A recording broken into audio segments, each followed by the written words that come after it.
Hey guys, DesolatorMagic here, and ever since I started playing Magic, I've been one to build, the opposite of what people are playing and what's popular, aka net decks. Even if there's like a really popular tier 2 deck and then like 8 people are playing it, I'm going to build the opposite deck to beat it. It's just whatever people are playing, I'm going to build what wins. Because duh. Now sometimes I'll just have a deck idea and I'm like, ooh, that's clever, I want to try that, and I'll just bring that. But other than that, especially at my old LGS where people were like hyper competitive, net deck or go home, everybody was playing the same 2 decks. So it was like painting a bullseye on their chest.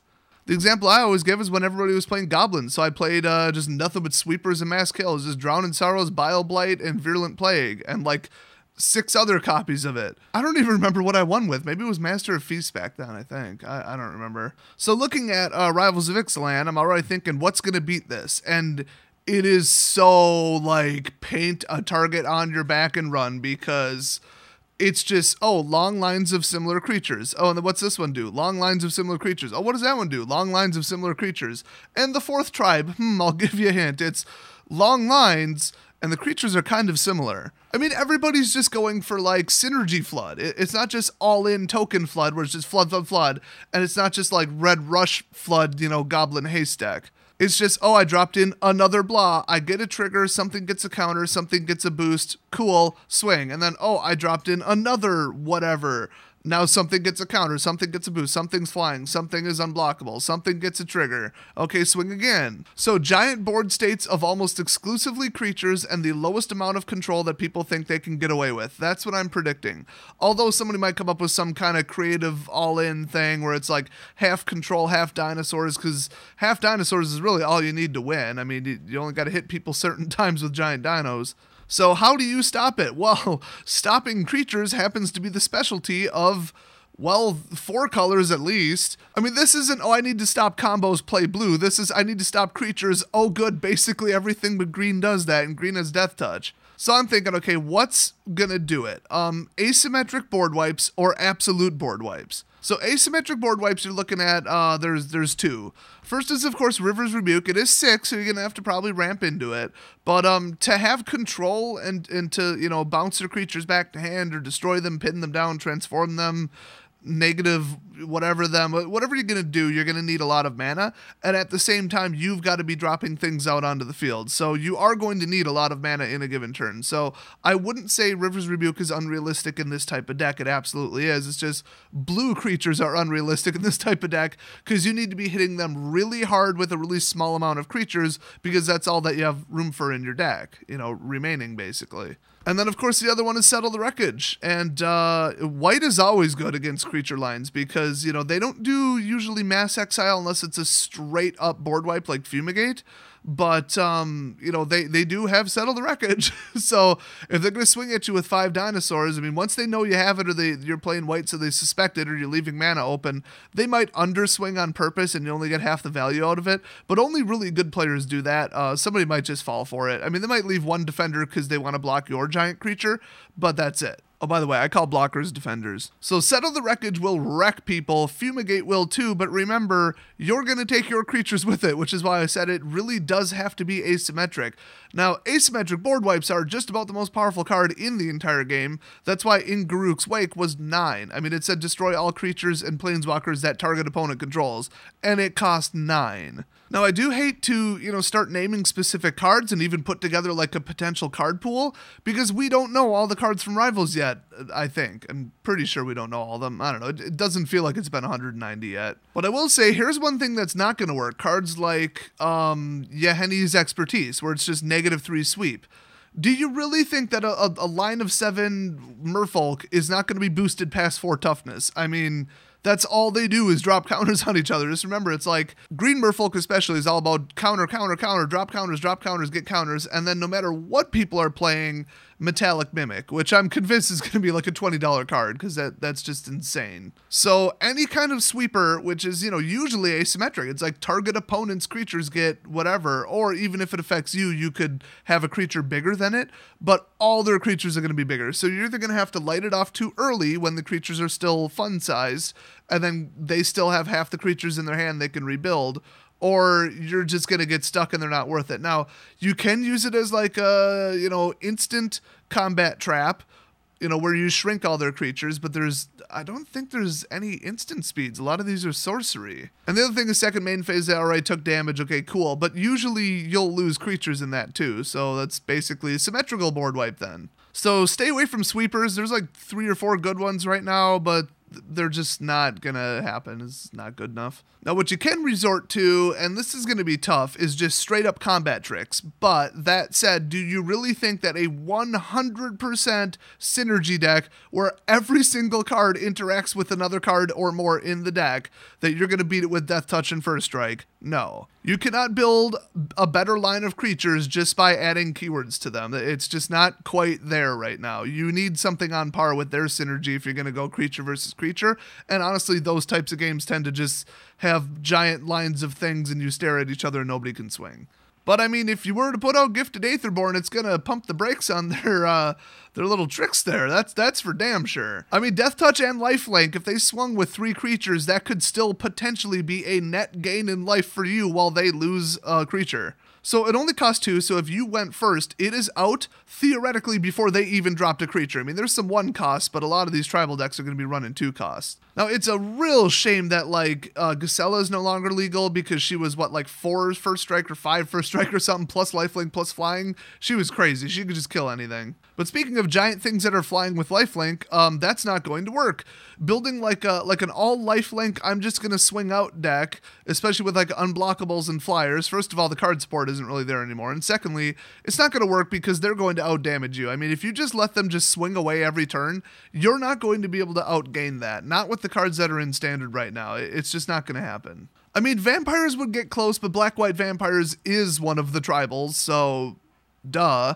So I don't think that'll be a good strategy, and first strikers that get bigger over time, there just aren't enough of them, and also I think that they would outgrow you. I think that they would be, 1 or 2 points higher than your first strike amount on their toughness within a few turns, and then they'll just swing anyway. Now you could double or triple block, you get all those tricks going, but I just don't see an all first strike deck working either. Now, one thing that probably would work is just, Death Touch stall, creature removal stall, where you're just you're slowing them down, you're chipping them away, you're making it so that they can't swing, however you want to do that.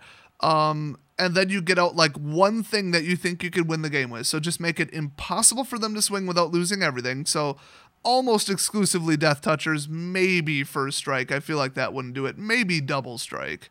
But then you get out, some just monstrous spell like, well, honestly, River's Rebuke, or Overwhelming Splendor. This would just shut them down. I mean, enchant player, creatures enchanted player controls lose all abilities and keywords, which are considered abilities, and have base power and toughness 1/1, and they can't activate abilities that aren't mana abilities or loyalty abilities.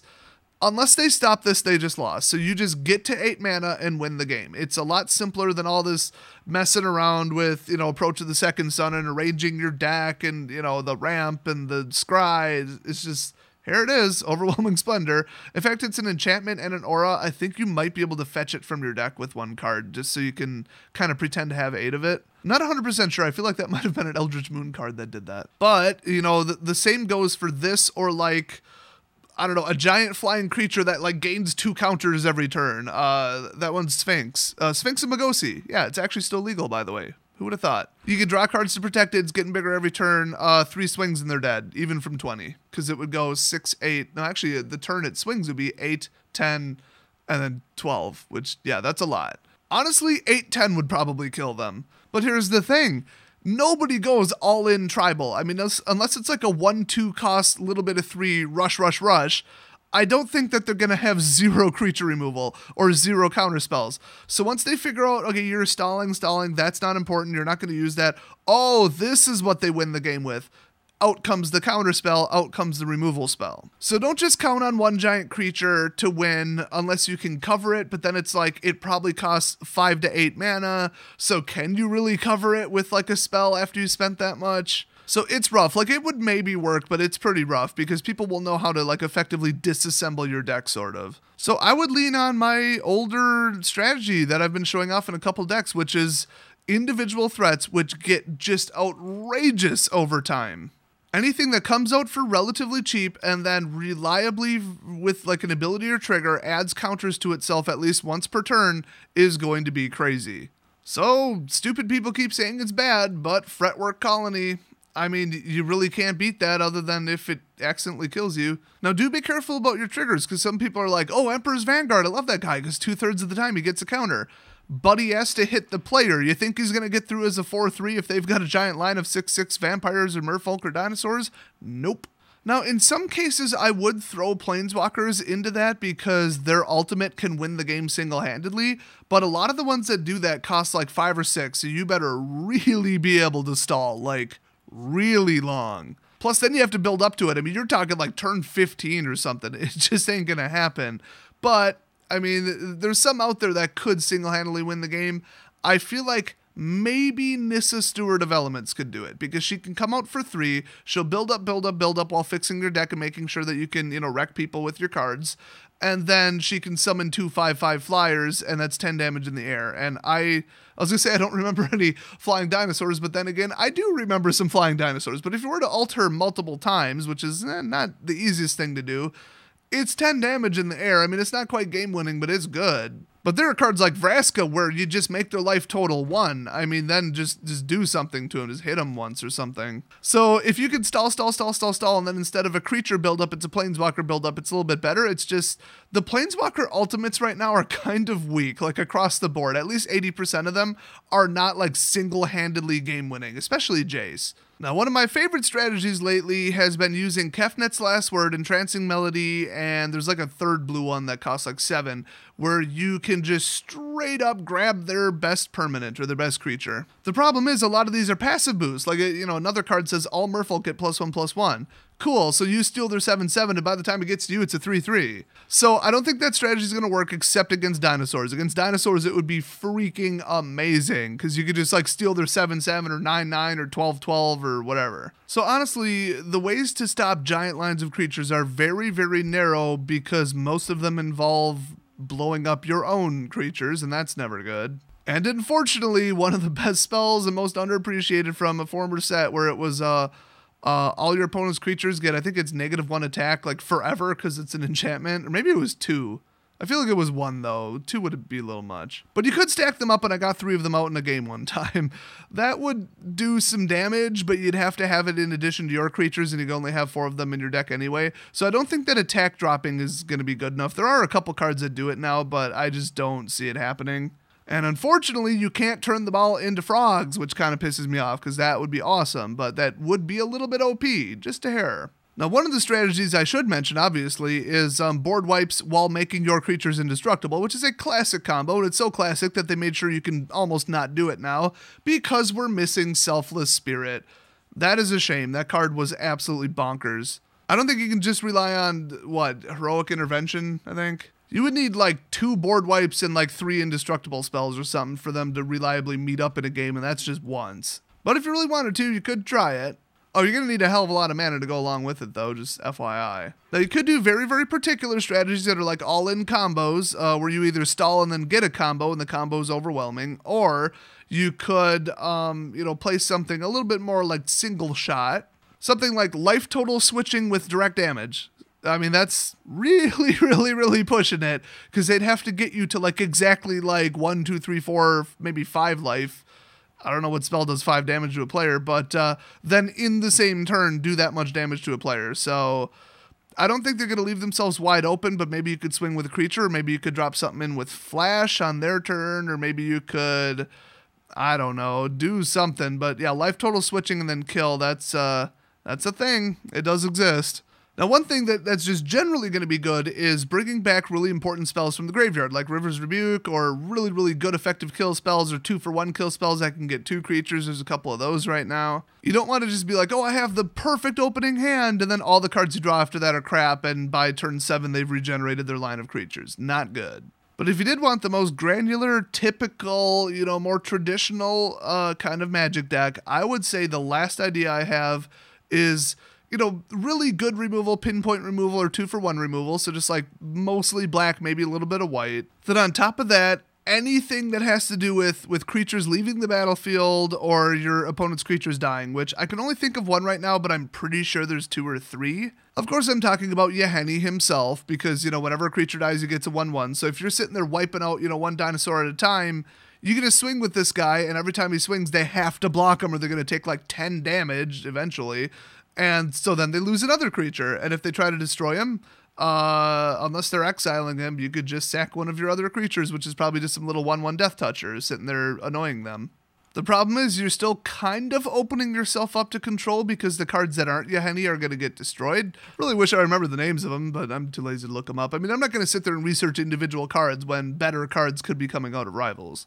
Now, one more thing that's not going to work is card discard. You are not going to outspeed them. By the time you can make them discard a reasonable amount of cards, they will have a superior board state and you'll have wasted all your mana on it. So don't even touch like Mind Rot or any of that crap. Not going to work. Oh, and removing like 1 or 2 dinosaurs, like who cares? They'll just cast the rest of them. I mean, you're not really doing much then. But the one other deck that I think maybe stands the greatest chance of working besides blue Rebuke with white Settle the Wreckage is probably, stall, Death Touch, First Strike, 06 walls, whatever you need to just slow them down, keep them from swinging. And then on top of that, you're just costing them turns. So any kind of Drain Away Curse, any kind of trigger that says blah, blah, blah, they lose a life, you gain one, and Torment of Scarabs, obviously. So you could run Cruel Reality if you really want. That's a little rough. You could, tack on the old Torment of Hailfire too, but that's not really a curse. It's like a single hitter.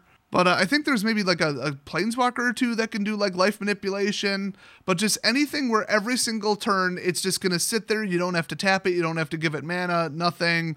Or maybe even if you did have to tap it, not the end of the world. And then they lose life. So the whole time that they're not being able to swing, neither are you, but they're still taking damage. And I think that probably is going to be one of the best decks that you can build. It's actually one of the best decks you can build right now. So, I mean, that's really saying something. I really like player aura curses. They are such a good addition to the game because they make it so that if you drag out the number of turns and you're just playing like either control or board state, then either way you're going to beat them. It's just a real shame that we lost that Flippy Witch card because that's like a single block and then when she dies, she attaches to a player and basically does tons of damage to them. That is a real shame. Oh, you know what else is fun? Trespasser's Curse. Okay, cost 2, that's turn 2. I mean, they could literally have nothing on the battlefield at that point. And then whenever a creature enters the battlefield under enchanted player's control, which it's probably going to happen a couple times, that player loses 1 life and you gain 1 life. That is hilarious. I am going to play that card. Oh, and don't just try to build a better tribal than them. Tribal versus tribal is stupid, and you're just going to probably end up just saying, okay, which one's the best out of the 4? Okay, cool, I'm playing that one, which is basically net decking. Because obviously the best tribal is going to have a pretty good presence at the tournaments. So hopefully this guide helps you out. I mean, I've been playing the game long enough to know, when certain trends shift towards, oh, it's really combo heavy, then you play Disruption, or hand Disruption with counterspells, whatever. Oh, if it goes creature heavy, you play creature removal and all these common tricks. So over the last couple of years, these types of strategies have been really good counter strategies, so I'm really counting on basically everything I said in this video to work out. So get ready for some decks pretty much exactly like I described. I'll be uploading to my channel after the release of Rivals, and I will see you guys next video.